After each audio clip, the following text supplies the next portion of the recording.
I use it for everything, don't you? It's so helpful, especially when I'm spiraling and I'm trying to build up self-trust and my bestie is not available. This is my bestie. Does that sound familiar? I get it.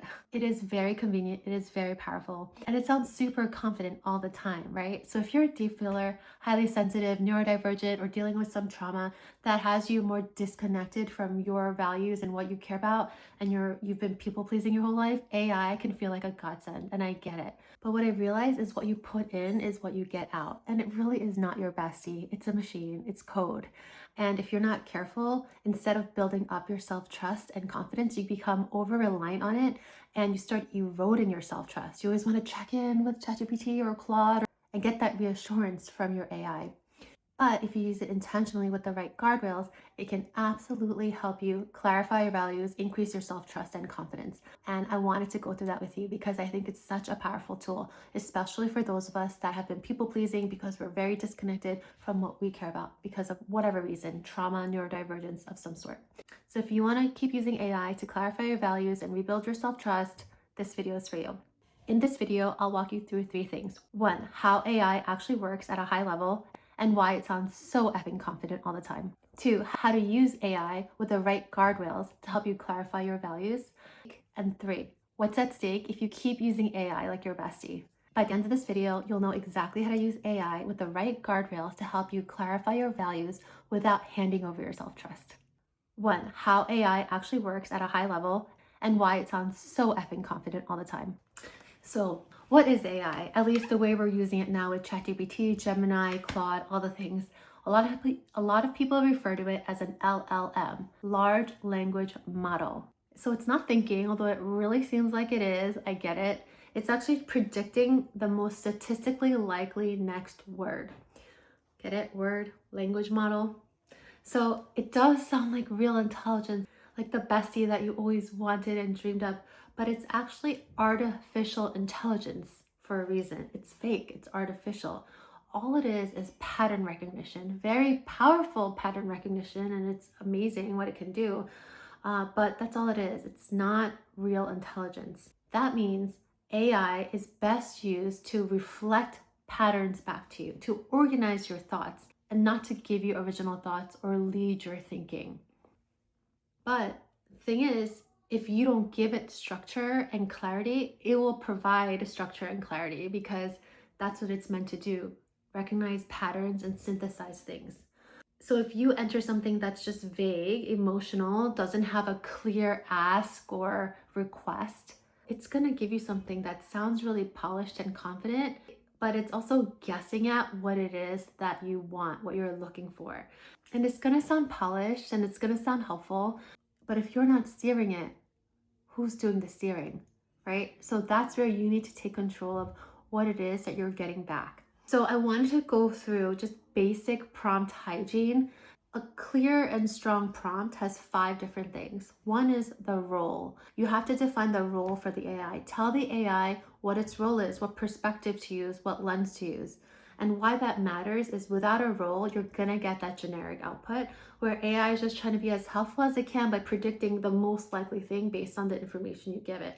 So if you give it a role and give it clear boundaries, it'll be more helpful and stay within the bounds that you give it. So an example would be act as a neutral thinking partner. Don't be a hype man. Focus on clarity, not advice. I really like that one myself because I don't want a cheerleader. I just want it to give me neutral evaluation of what I am giving it. 2 is task. Be explicit and clear about what you want it to do. Why that matters. A vague prompt will force AI to create that structure. If you give it a specific task, you're providing the structure. So you are leading. An example, identify the key values that might be showing up in this situation and why you think that. Ask me questions for any more clarity you might need to help me figure out what values are showing up. See how I said help me figure out? So it lets the AI know, don't just jump to conclusions, ask clarifying questions. The third thing a strong prompt needs is context. Provide the context. By that, in terms of figuring out values and self-trust, is the situation you're dealing with and the feelings you have associated with it. That's the context that I'm talking about when trying to clarify values. Why that matters, AI cannot read your life, so it's gonna make assumptions and try to fill in gaps. You don't want it to do that. The quality of the output you get depends on the clarity of your input. This doesn't mean you have to give it all your life details. You could anonymize people, facts. You just want to give it the basic structure of the situation and the feelings that you're having. Example, I was moved to tears when my tween daughter said, "I'm a weirdo, but I love myself," as we were joking and having yogurt together. It was a really casual comment, but I was so, so moved by it. The fourth thing a prompt needs is constraints. Tell the AI what to avoid. Why this matters: it prevents some level of that overconfident tone and moralizing or decision making creep that it can sometimes do without these clear constraints.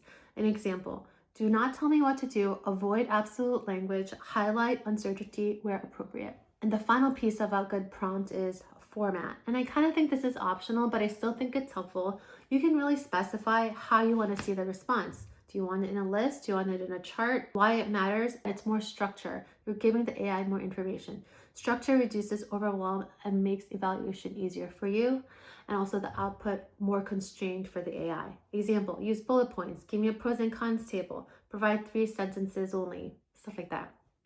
So most people kind of skip all of that and just goes and like blurts out and vents whatever they're dealing with like they would to any bestie. And that's how a lot of us have been using ChatGPT and Gemini and all these things. And that'll get you to a certain point, right? And if you're not over reliant on it, it's fine. But if you're really using this as a tool in your life, you need to figure out guardrails to make sure that you're not outsourcing your self-trust to this AI, because all of the responses are going to seem helpful, but you need to really get vigilant about it and make clear guardrails. Part 2, using AI to clarify your values. I think getting clear on your values is one of the most powerful ways to rebuild self-trust, especially if you're highly sensitive, neurodivergent, dealing with trauma, all this stuff. Get really disconnected from what it is that actually matters to you, because you've been people pleasing so much.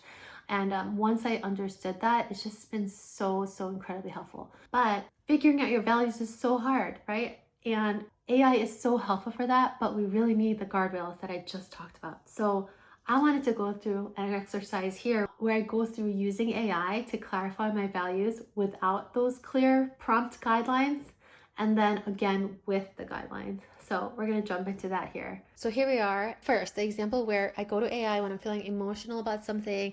I ask it what's happening to try to get it to uncover some values for me. And I'm not very clear on what it is, but I just kind of share context and none of that guardrail, like prompt hygiene I just went through. I'm using ChatGPT. I'm not logged in, and I'm using an incognito window, so it doesn't have any other context of me. I just wanted to make that clear.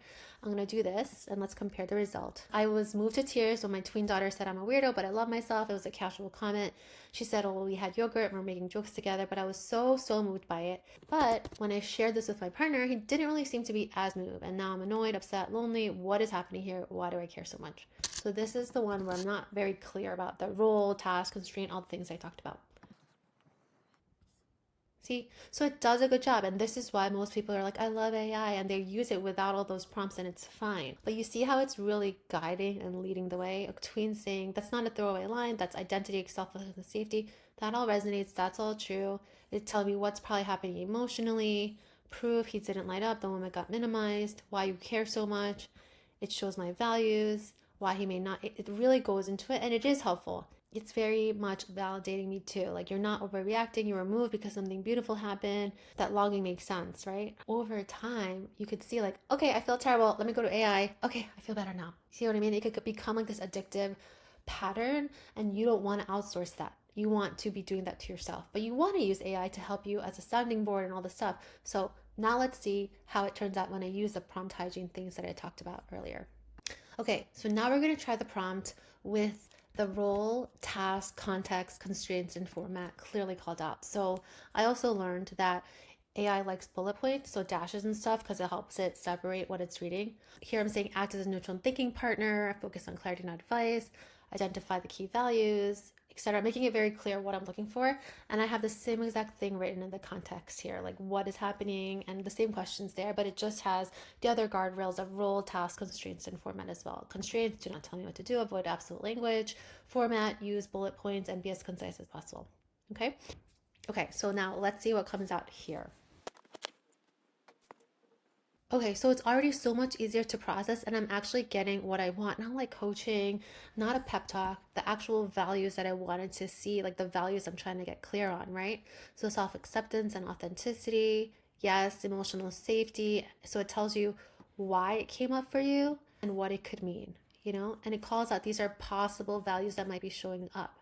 So it's already saying it in a way that's not as like, I'm right and I know more about you than you know more about you. It empowers you again to realize, oh no, this is my experience, these are my values, and this AI, this computer is helping me process my own experience, not giving me their hot takes on my life, right? Um, and then some questions to clarify what exactly did you imagine about her future or inner world? What an amazing question. Did it feel like relief, pride, right? If your partner had responded with equal emotion, what would that have meant to you? It's so much more reflective, and it actually puts a lot of the work and reflection back on you. And if you compare it side by side, right, like look at the differences in the output. Like, so let me see, where are we? So first, that makes sense. It's doing all the validation, right? So it's making you think, oh, this is my best friend. Like it gets me, it's a human. And it is very validating. But if you do this a lot, it kind of turns it into more of a person than it actually is. And it's getting so much more authority about your experience and not letting you reflect on it as much. This is giving you the values that it's possibly seeing and allowing you the room to be the leader and you the one to be owning this experience and reflecting if these values actually resonate with you. Of the two, right? What do you think? If you keep using AI like this, you can see how it becomes a big emotional crutch and a way to outsource your self trust because you have this little AI coach in your pocket. Whereas here, yes, it takes more work, but you are strengthening your self trust. You are working that muscle instead of outsourcing it. And I actually put a Google Doc together comparing these results to show it and also the key components of a clean prompt: role, task, context, constraints, and format. And if you want that, I'll put a link to how to get that in the description of my video. So now we'll move to part 3. What's at stake if you keep using AI like a bestie? If you use AI to reassure you, to decide for you, empathize with you, all these things, you're slowly training your brain to defer all of that to AI. Kind of like how no one remembers phone numbers anymore, right? Once we stopped having to do that, we just stopped remembering it. Our brain evolves and adapts. So if we keep telling our brain that, oh no, I can use this computer to do self-trust, I don't need to do it, we won't do it anymore. And if you are someone dealing with trauma, neurodivergence, high sensitivity, all this stuff, we need to have an internal sense of self-trust to get through this life without looking to everybody else for approval. We really need it. We cannot outsource this. We cannot let our self-trust atrophy. So if you keep using AI very casually without giving it guardrails, your self-trust will start to erode, even though initially you might get a bump. I covered a lot in this video. I'm going to put together a doc with the prompt hygiene thing, the role, task, context, constraints, and output.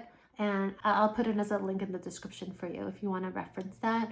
If you have any other questions about this, feel free to comment. Happy to answer and share what I have learned using AI to rebuild my self-trust and clarify my values. I just really think it's such a powerful tool, but you have to use it with guardrails or we will be outsourcing our self-trust, which is the last thing we want to do. So remember, AI helps you with patterns, organizing your thoughts, but you are still the authority, you're still the boss. Don't give that power to the AI. Otherwise, instead of people pleasing, you're going to be AI pleasing. So you're kind of like in this same cycle, and we don't want that. So if that resonated or you found it helpful, feel free to like, subscribe, comment, all the things. Share it with someone who you think it might be helpful for. And just remember, AI is not your real bestie.